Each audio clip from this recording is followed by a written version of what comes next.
Ieri notte alle 10:12 abbiamo subito un furto a opera di 4 malviventi.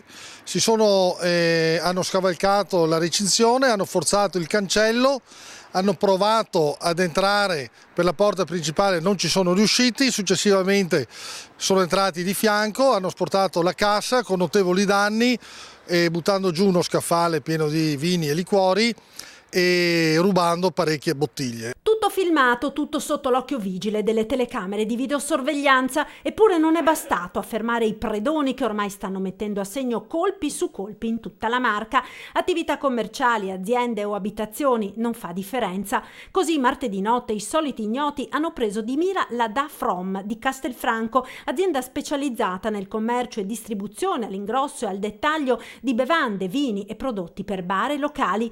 Un primo tentativo dall'ingresso principale, poi i 4 malviventi, il volto nascosto da un cappuccio, riescono ad entrare da un accesso secondario, arraffano, spaccano e se ne vanno. Tra soldi e merce rubata il bottino si aggira secondo una prima stima sui 5.000 euro. Poi ci sono i danni che i ladri hanno provocato e non sono pochi. Dopo il furto i 4 sono fuggiti a bordo di un'auto bianca, dileguandosi nella notte. E non è stato questo l'unico colpo della notte in zona. Qui vicino molti hanno denunciato il furto durante la giornata di martedì di numerose abitazioni.